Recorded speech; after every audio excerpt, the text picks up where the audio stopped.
En la carta a los Hebreos, todo el capítulo 11 nos habla de la lista a la que llama nube de testigos. Sin embargo, el tema de la fe no comenzó de la nada, de repente, en el capítulo 11, sino desde los inicios de la carta nos estaba hablando de la fe.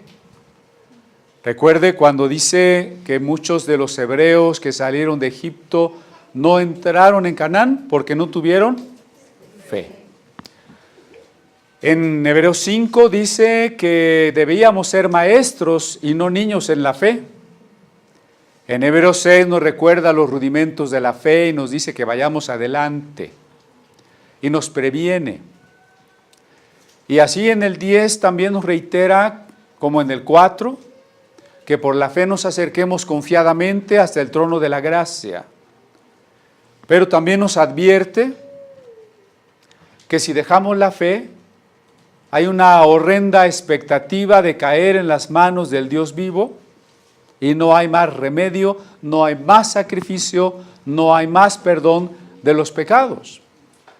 Como ve, la carta nos está hablando de la fe a lo largo de todo su contenido y no solamente en el capítulo 11 como si de repente nos quisiera resumir en 3 palabras qué cosa es la fe.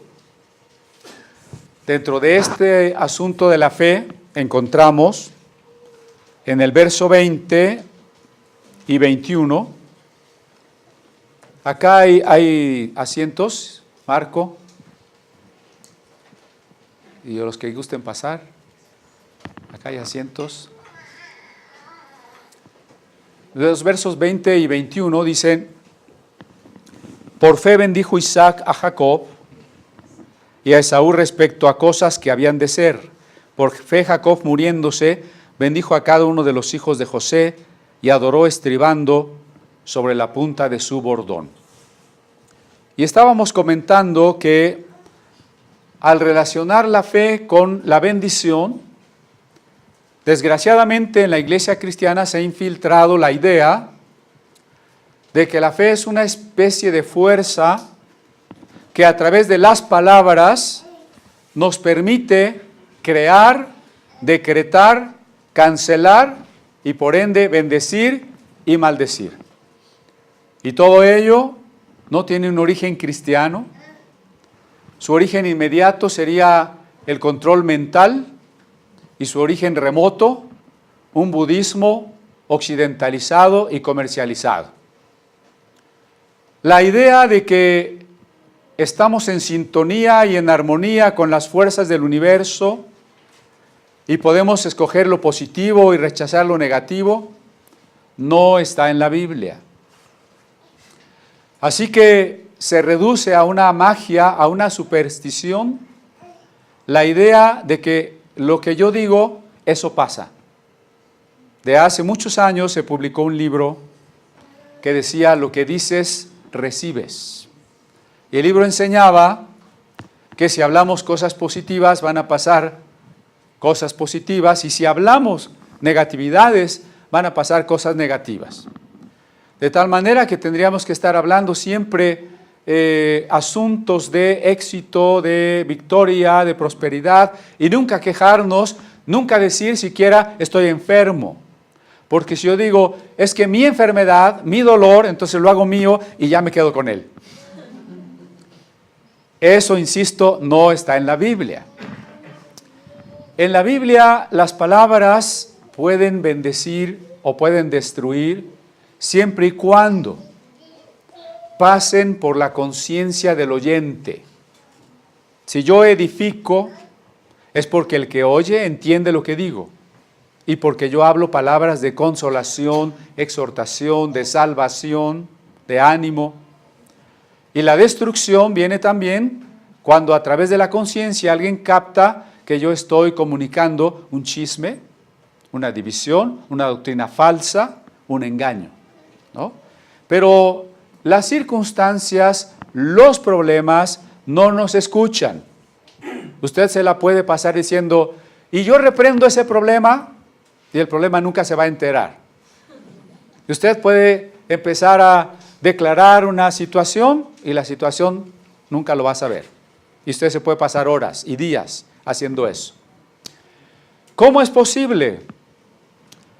Escuchaba a una persona orar en la semana por otra y quizás en un afán de quererse sentir un gran profeta, le decía, yo declaro que tienes corona y manto reales y que Dios te va a mandar a las naciones y que Dios te va a engrandecer y que Dios te va a no sé cuántas cosas. Como si nosotros temerariamente pudiésemos suponer que tenemos el poder de decidir cosas de ese tipo, ¿no? Pero mucha gente hoy, les decía, ya no ora, solo decreta, cancela, libera y proclama. Y cuando yo veo eso y lo comparo con el Padre Nuestro, digo, Jesús estaba muy atrasado, porque no decretó, no canceló, no liberó, ¿verdad que no? Solo decía, Padre, y solo pedía poquito, el pan nuestro, ¿verdad? No, ¿por qué Jesús no declaró una gran carroza jalada por 8 caballos de sangre pura árabe? ¿Será que a Jesús le faltaba fe? Recuerde usted que cuando leímos aquí que Isaac bendijo y que Jacob bendijo a sus hijos, lo hicieron en primer lugar como una oración, porque lo que hemos intentado dejar claro es que el único que bendice, si lo entendemos como favorecer, como salvar o librar, el único que bendice es Dios. Y si entendemos la maldición como el castigo por el pecado, el único que maldice es Dios, ¿verdad? De tal forma que todas las ideas de maldiciones como cosas diabólicas o satánicas ni siquiera aparecen ninguna vez en la Biblia.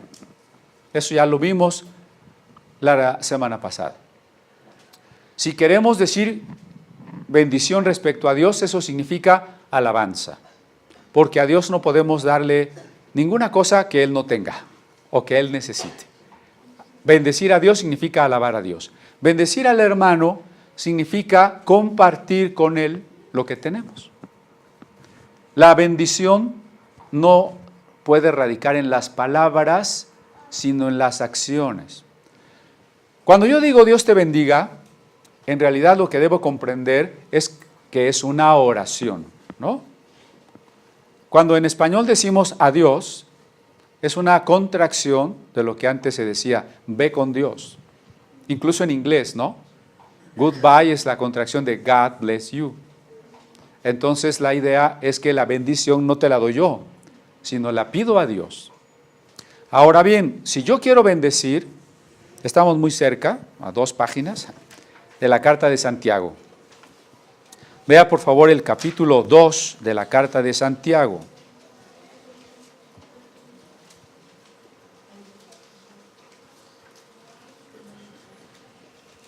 Y veremos allí alguien que bendice al prójimo de palabra. ¿Y cuál es el problema cuando bendices solo de palabra? Verso 15. Y si el hermano o la hermana están desnudos y tienen necesidad del mantenimiento de cada día, y alguno de vosotros les dice, id en paz, calentaos y hartaos. Ese es el que decreta y proclama, ¿no? Yo te bendigo para que Dios te dé todo lo que necesitas, te dé prosperidad, te dé abundancia. Ya me lavé las manos, ¿no? Yo ya decreté. Y por una especie de magia ya te va a pasar. Santiago dice que no. Santiago dice, pero no le dais las cosas que son necesarias para el cuerpo, ¿de qué aprovecha?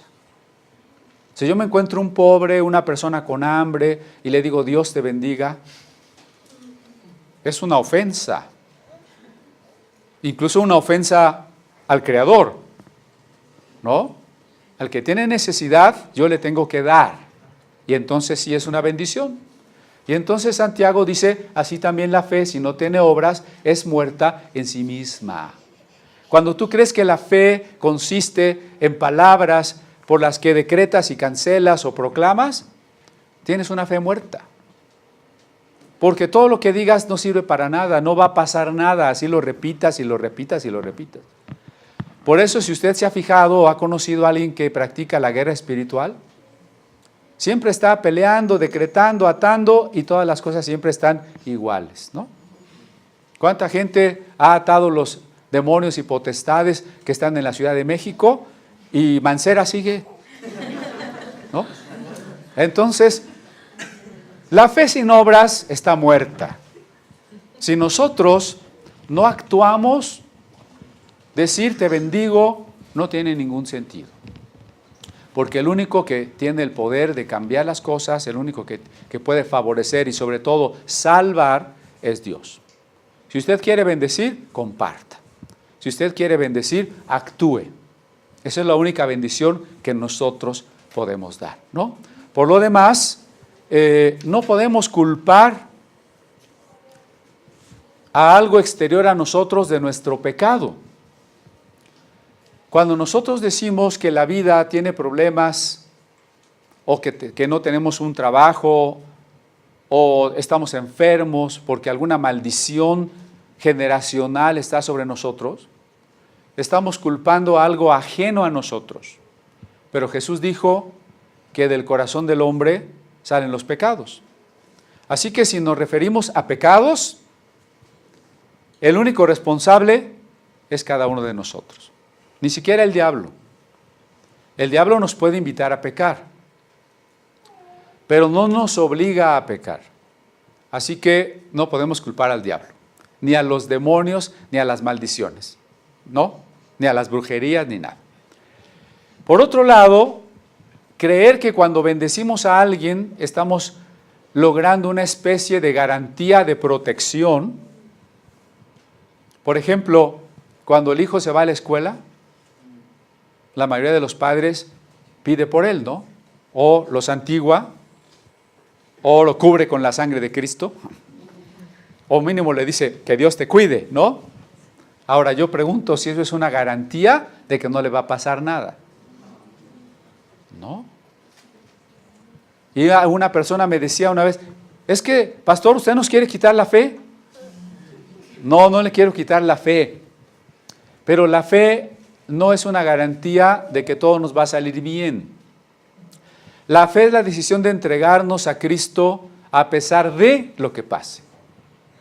Por eso en Romanos 8 dice, ¿quién nos apartará del amor de Dios? Ni la vida, ni la muerte. Voy a decir algo muy duro. Yo pedí a Dios que cuidara a mi hijo cuando se fue a la escuela y lo atropellaron. De acuerdo con Romanos 8, que dice, ni la muerte nos puede apartar del amor de Dios.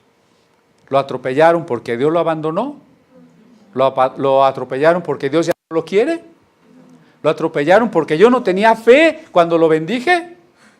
Lo atropellaron porque andaba en pecado. Esas son las explicaciones que luego la gente da, ¿sí? No tenemos, Dios no ofrece garantías contra accidentes, contra secuestros, contra robos, contra violaciones. Dios no ofrece garantías. El cristiano está inserto en el mundo con todos los terrores y las estructuras del pecado. Y también las vamos a sufrir. Y si hay un huracán, lo vamos a sufrir. Y si hay un terremoto, lo vamos a sufrir. Entonces, ¿cuál es la diferencia? Dios no contesta, Dios no nos cuida. La diferencia tiene que ser una diferencia interior. ¿Cómo reacciono yo frente al huracán o el terremoto? Frente a la enfermedad o la desgracia. ¿Puedo dar gracias a Dios? ¿Puedo sentir paz?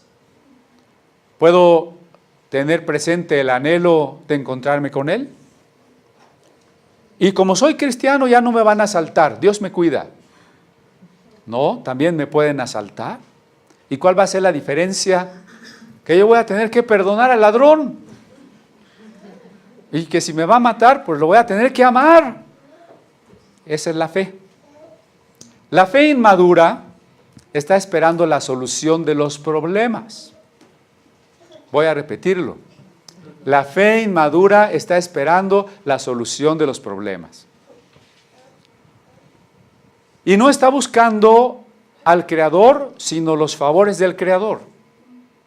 Por eso los lugares donde se ofrece solución están llenos. La fe madura no busca los favores, qué bueno si los recibe, ¿no? Pero no busca los favores, busca al Creador. Digo, si una joven quiere casarse y tal vez no fuera por amor, sino dijera, bueno, es que tiene casa, tiene carro, tiene buen sueldo, pues sería muy inteligente, pero no amorosa. Y a veces buscamos a Dios así, ¿no? No como el amado, sino como aquel que tiene o que puede darnos ciertas cosas.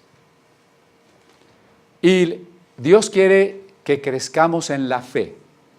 Santiago, Hebreos, nos dicen que crecemos en la fe a través de la prueba, ¿no?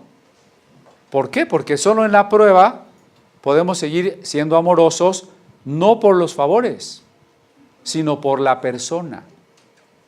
Así que vamos cerrando esta cuestión de bendecir y maldecir. Nosotros no podemos maldecir, si por maldición se entiende que podemos echar así como una mala vibra o una salación a alguien. Si por maldecir entendemos ofender, también la Biblia lo toma así, cuando dice, bendecid y no maldigáis, no paguéis maldición por maldición, nosotros no podemos ofender. Ciertamente hay salmos que se llaman imprecatorios, aquellos donde dice, Dios, y júzgalos, y acábalos, y hasta sus descendientes, embárralos en la pared. ¿Sí? Salmo 69, ¿no? ¿Cómo es posible? Sí, pero fíjese que la maldición allí no es algo que yo estoy echando, sino estoy pidiendo a Dios que juzgue. Y normalmente se lo tengo que pedir no por un odio personal. Señor, mata a mi vecino que ya no lo aguanto. Sino por un anhelo de justicia.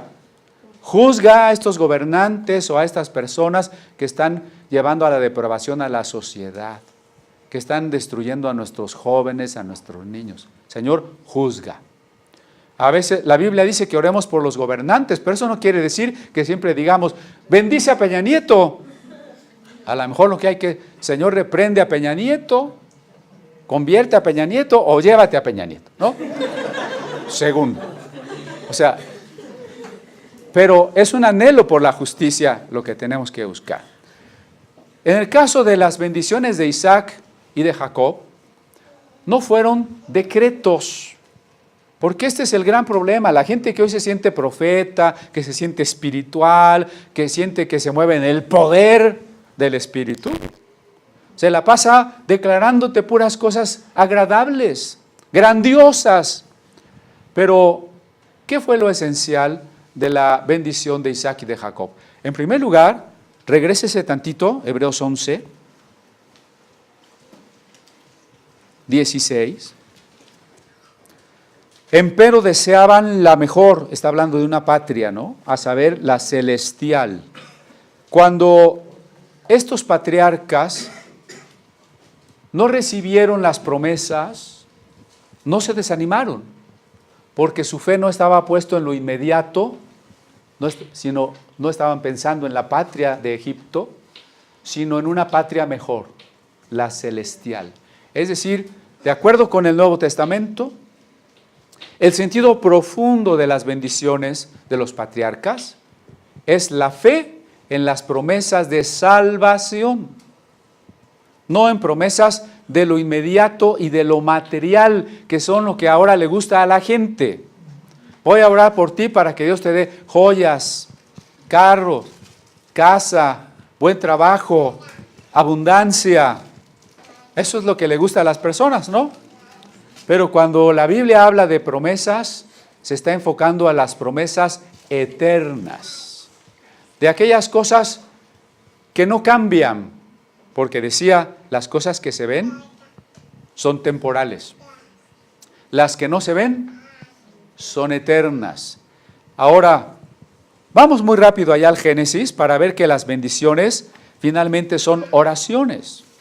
En Génesis 27 tenemos la oración de Isaac por Jacob.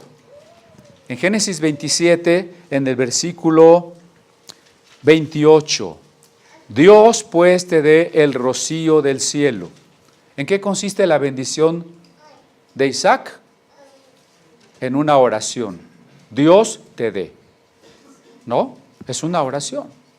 Ahora, habla de las riquezas de la tierra prometida, pero ya Hebreos nos explica que en sustancia es una patria celestial. Vamos a Génesis, más adelante, 47.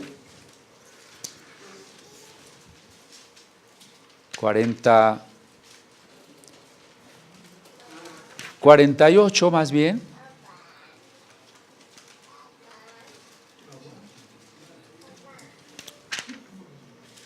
48:15, ahora Jacob está bendiciendo. 48:15, Jacob está bendiciendo a los hijos de José y dice, el Dios en cuya presencia anduvieron mis padres, Abraham e Isaac, el Dios que me mantiene desde que yo soy hasta este día, el ángel que me liberta de todo mal, bendiga a estos mozos. Entonces, ¿no es la bendición una oración? ¿Sí o no? Sí.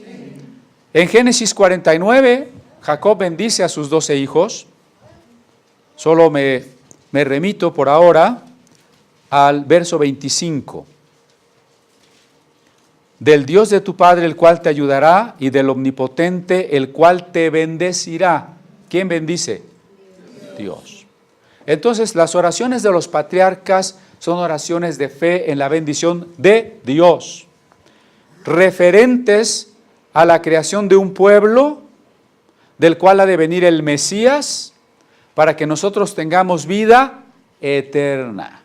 La bendición de ellos no se detuvo, no se enfocó a las riquezas materiales, al poder político o militar, sino a la patria celestial. Bien, continuamos ahora entonces con Hebreos 11.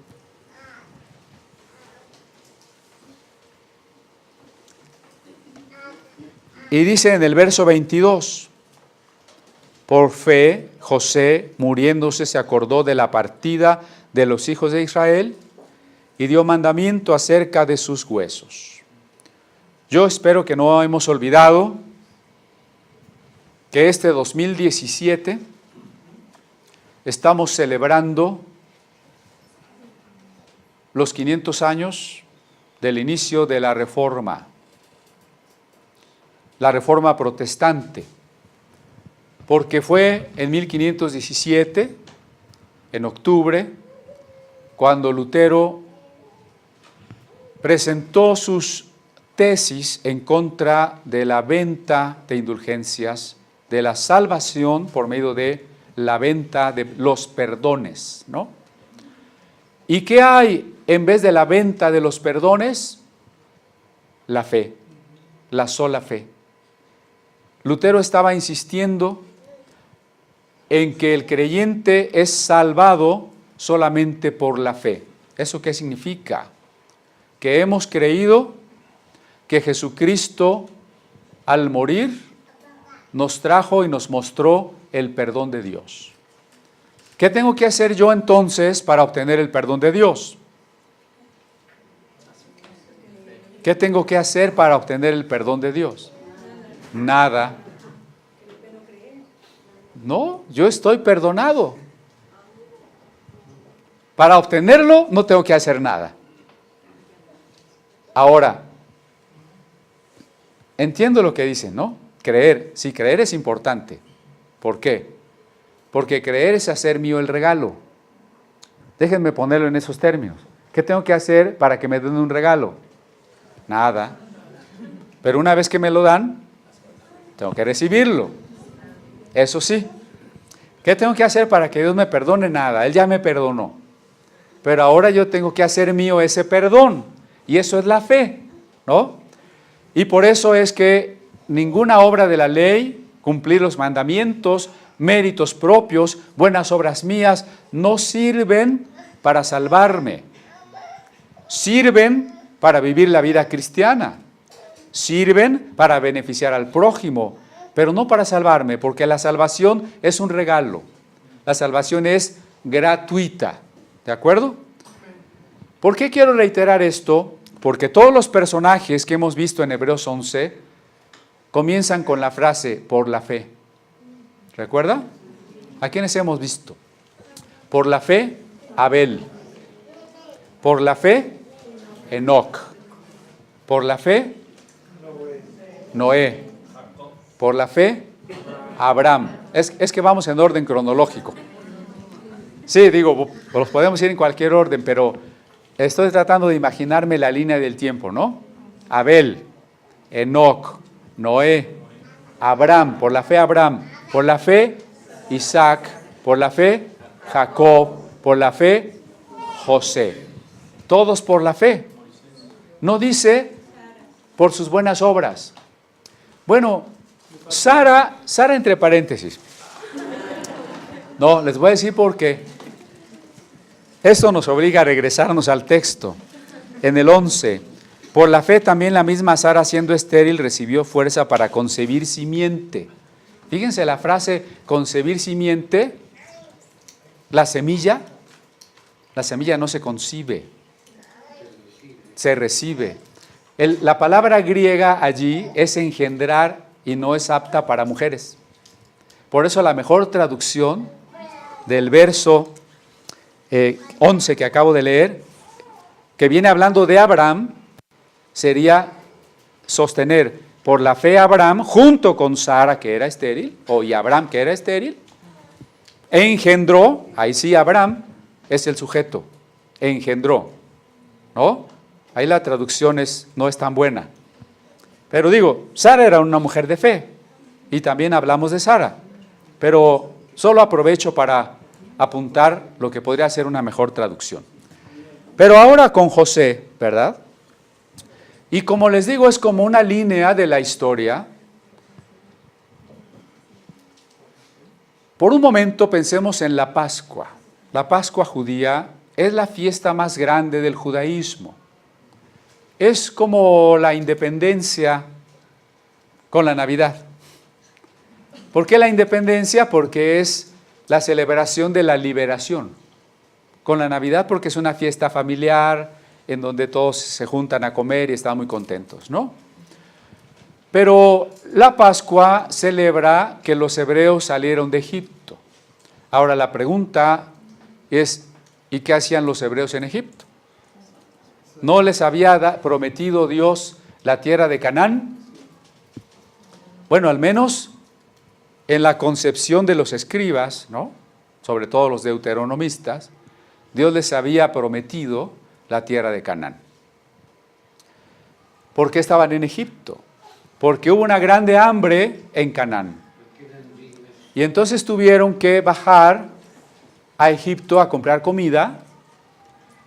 Y nos encontramos ahí con un personaje muy interesante que abarca muchos capítulos del libro del Génesis.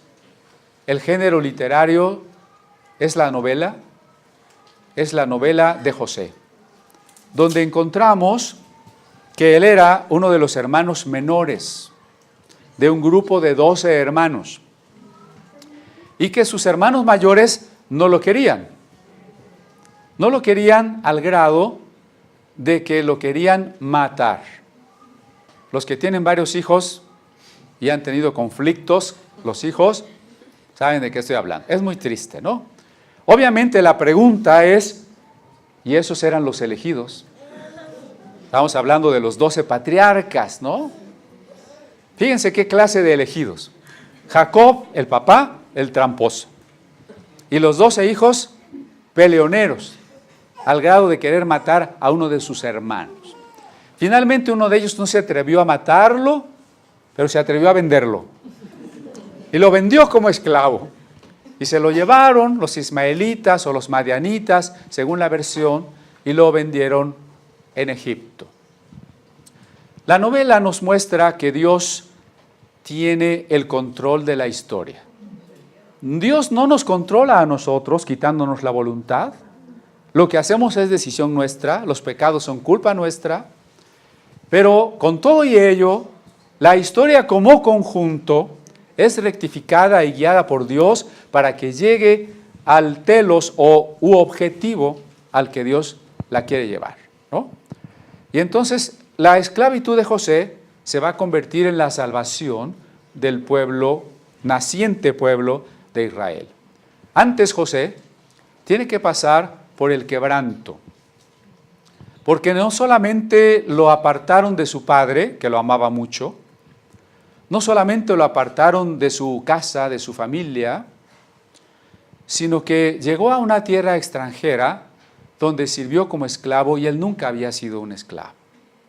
Quizá sufrió allí la fuerza del látigo en su espalda, el trabajo desde el amanecer hasta el anochecer, la falta de libertad. Sin embargo, podríamos añadir a la historia, y parafraseando la manera en que empieza cada personaje, por la fe José soportó la esclavitud. Y fue un esclavo que todo lo que hacía, lo hacía para Dios. No como nosotros, ¿no? Que decimos, en el trabajo hacen como que me pagan, yo hago como que trabajo. El cristiano no puede decir eso. Aunque fuéramos esclavos, tendríamos que hacer lo que hacemos para Dios. José hizo lo que hizo para Dios y Dios prosperó a José y prosperó la casa de su amo. Y entonces su amo lo nombró administrador de su casa. ¿Ve? Uno tiene que ser diligente aún en las pruebas, en las desgracias, por la fe. Si yo dijera que la fe es éxito, que la fe es que Dios nos ponga como líderes, José hubiera naufragado, porque hubiera dicho, pues yo no soy líder, yo soy esclavo. Dios no me protegió de un secuestro, me secuestraron y me vendieron. Trata de personas, ¿no? Entonces, diría yo que si la fe fuese la garantía de que no nos puede pasar nada malo, José hubiera tenido que dejar de creer en Dios. Y esto es lo que le pasa a muchos cristianos que desgraciadamente oyen predicaciones en donde les hacen pensar que todo les va a salir bien, que siempre van a estar sanos y que no es más que cuestión de unas semanas o unas quincenas, que si dan una buena ofrenda, les va a llegar la abundancia. Y pasan los meses y la abundancia no llega, y la sanidad no llega, y los problemas siguen. Y entonces la fe se frustra, ¿no? Y decimos, no era verdad eso. Yo ya no creo. O nos culpamos. Es que seguramente todavía no persevero lo suficiente, no he decretado lo suficiente, me falta fe o ando en pecado. Pero acuérdense que la fe no nos va a evitar los problemas, ya lo dijimos, ¿no? José tuvo los problemas y dentro de los problemas él se mantuvo firme en su fe. Pero eso no fue todo. Recuerde usted que cuando él era un buen administrador de la casa del general Potifar, se enamoró de él la esposa del general y entonces lo invitó a tener una relación íntima, lo que normalmente pues representaba un placer, ¿no?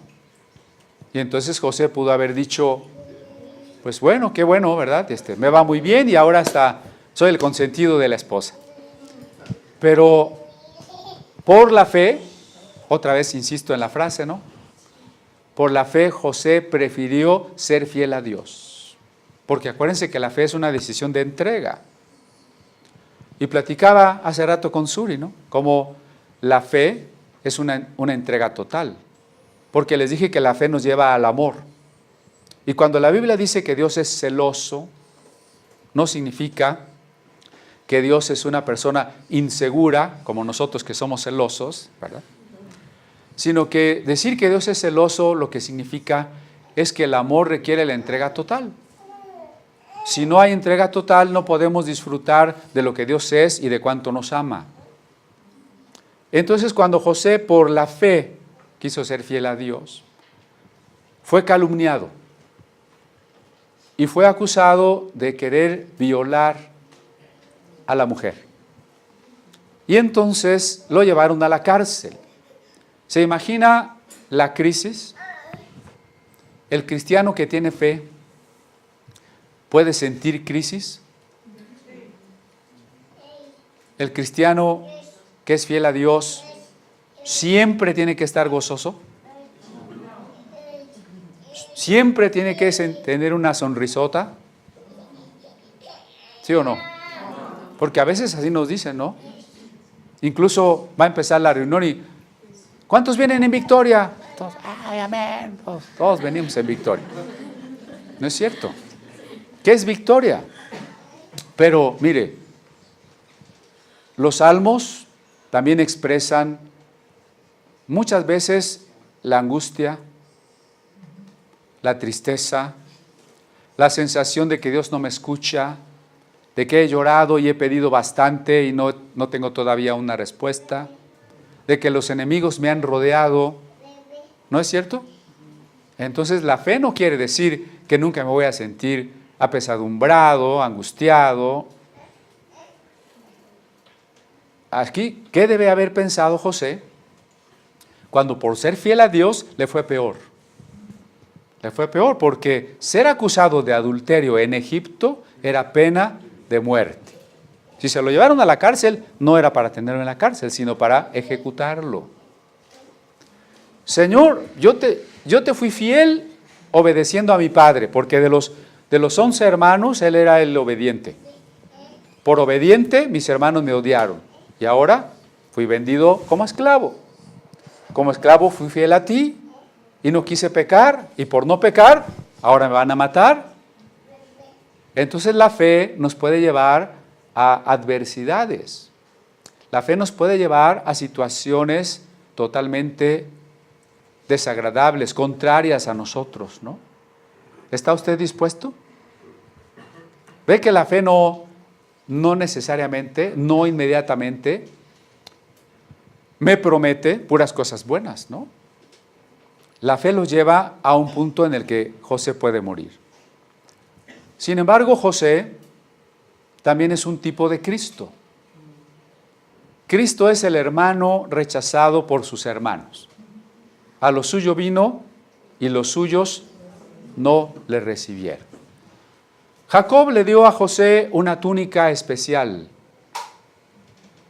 El Padre le dio a Jesús un manto especial, ¿no?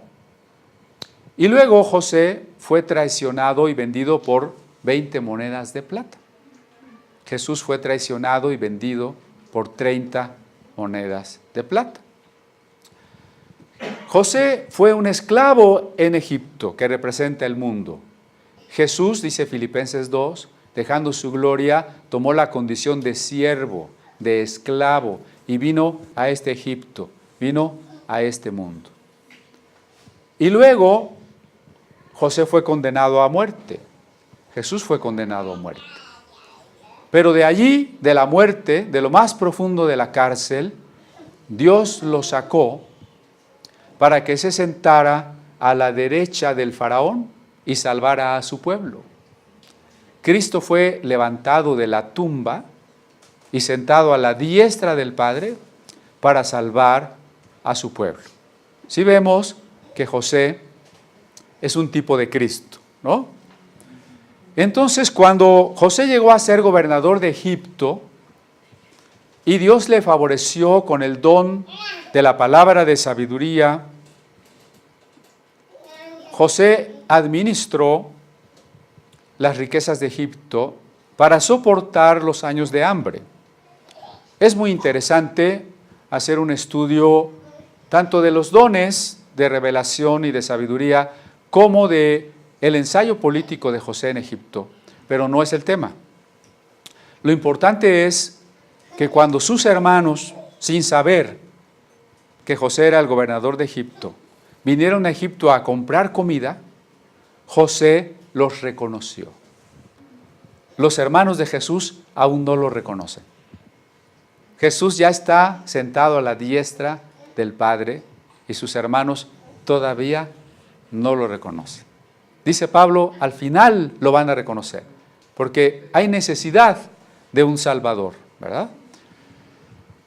Entonces José de alguna manera actúa para encontrarse con ellos. Y prueba primero si ellos han cambiado. Les pone una especie de trampa en la que les exige que uno de ellos se quede en la cárcel y que traigan a su hermano menor. El hermano menor es hijo de la misma mamá que José. Y tal vez José piensa que a él lo odian tanto como lo habían odiado a él, ¿no? Y que al hermano que está en la cárcel ahí lo van a dejar y nunca van a regresar por él. Porque esos hermanos, como muchos, siempre se estaban peleando entre ellos, menos en comunidad apostólica. Pero José ve que los patriarcas han cambiado. Alguno de ellos ofrece su vida a cambio de Benjamín. Regresan por el hermano que está preso. Sí, yo dije al principio, sí, los hermanos que se odian y que están dispuestos a matarse, ¿son los elegidos? Fue mi pregunta, ¿no? La respuesta es sí, pero hay que decir no por sus buenas obras. Sin embargo, al ser los elegidos y encontrarnos con Dios, Dios nos va transformando y ahora encontramos a unos hijos de Jacob transformados. En eso, José se revela, se descubre ante ellos. La primera reacción es temor. Bueno, este es nuestro hermano, nosotros lo vendimos. Ahorita nos va a mandar matar a todos. Lo pudo haber hecho, ¿no? Claro que lo podía haber hecho. Pero José les dice, no hay problema, los perdono. Ese es el encuentro del judío físico con Cristo, ¿no? Y al final dice que todo ojo le verá y muchos harán lamentación. ¿Cómo no lo conocimos? Lamentación como en el valle de Meguido, dice. En Meguido o Armagedón se llevó a cabo una batalla tremenda donde uno de los mejores reyes de Israel murió, el rey Josafat. Entonces es el llanto por no haber conocido al Mesías, pero hay un perdón por parte del Mesías para sus hermanos. Ahora bien, cuando José finalmente pide a su padre Jacob que venga y a sus hermanos y que se queden a vivir en Egipto, José no va a vivir mucho tiempo, ni sabe, no creo que pueda saber, que sus hermanos y sus descendientes se van a quedar allí, según el relato, por prácticamente 400 años, ¿no? Es una esclavitud muy larga. Estamos celebrando los 200 años de la independencia de México, para que hagamos la medición, ¿no? Son apenas 200 años desde Hidalgo y bueno, ¿quién conoció a Hidalgo? No, ¿verdad? Ahora imagínense 400 años de esclavitud. Es como para que cualquier pueblo hubiese desaparecido, hubiese sido asimilado, perdido su identidad o extinguido cualquier cosa. Y sin embargo el pueblo se mantuvo y creció y un día llegó su liberación. Entonces lo importante en este texto es que por la fe, si bajamos por favor al verso 22, por la fe José mencionó la salida de los hijos de Israel. O sea, yo no puedo saber cuánto tiempo se van a quedar a vivir aquí en Egipto. Yo ya me voy a morir. Las condiciones pueden cambiar y de hecho cambiaron. Probablemente llegaron otras tribus, los hicsos o otros, que tomaron el control de Egipto y oprimieron a los hebreos. Las condiciones pueden cambiar, el futuro para nosotros es terriblemente incierto, pero las promesas de Dios son como una luz, como una estrella polar que nos guía en medio de la tormenta, ¿no? ¿Qué puede pasar en esta tormenta? No lo sé. Pero sí sé que al final hay una promesa, y esa promesa es una promesa de salvación. Si Dios prometió darnos una tierra, al final ustedes van a tener que llegar a esa tierra, dice José, y se llevan mis huesos, porque aunque sea muerto, yo quiero llegar a esa tierra. Es muy importante, como dice el principio del verso, por la fe José al morir. Otra traducción posible es José muriéndose. La muerte es un trance difícil, ¿no? ¿O será fácil morir? Algunos hemos estado en algún momento que sentimos que nos morimos, ¿no? No es algo fácil. Pero en Lucas 16 dice que cuando murió un mendigo, que seguramente tenía la fe, vinieron los ángeles para llevarle al seno de Abraham. ¿Cuándo vamos a morir nosotros? Si hay algo seguro es que nos vamos a morir, ¿no? Eso es algo seguro. Unos antes, otros después. Seguramente la mayoría de nuestros jóvenes después, ¿no? La mayoría, porque no es garantía. Pero pues va a llegar el tiempo en que vean las fotos de comunidad. ¿Te acuerdas del pastor que ya se murió, no? ¿Te acuerdas del hermano, de la hermana fulana? Ya se murieron. Cuando la muerte se acerca, cuando estamos en ese punto, ¿cómo vamos a morir? O sea, ¿usted cómo se va a morir? ¿De una gripa? ¿De un secuestro? ¿De un atropellamiento? ¿De una enfermedad? ¿Lo van a matar por Cristo? ¿De un infarto? No sabemos, ¿no es cierto que no sabemos? Pero lo que tenemos que estar seguros es que al morir, por la fe, tenemos la certeza de ir a una tierra. Y si José encargó sus huesos para que fueran llevados a la tierra prometida, ¿cuál es nuestra tierra prometida? La vida de resurrección. Y no es precisamente nuestros huesos, nuestros restos, los que van a entrar en la vida de resurrección.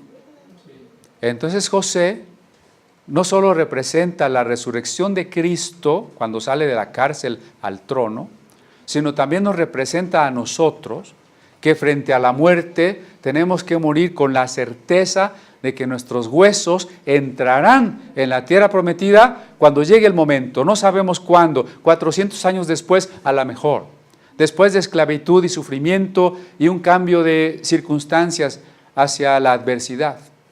No lo sabemos. Y aunque no llegara la muerte, ¿qué puede llegar? Lo que resta de este año o el que sigue. ¿Nos irán a suceder algunas cosas buenas? Seguramente sí. ¿Nos irán a suceder algunas cosas malas? Cancelo. ¿Nos irán a suceder algunas cosas buenas? ¡Proclamo! Nos van a suceder cosas malas y cosas buenas. Algunos de nosotros viviremos, otros moriremos. Pero por la fe, todos vamos a mantenernos en el redil de Dios. Amén.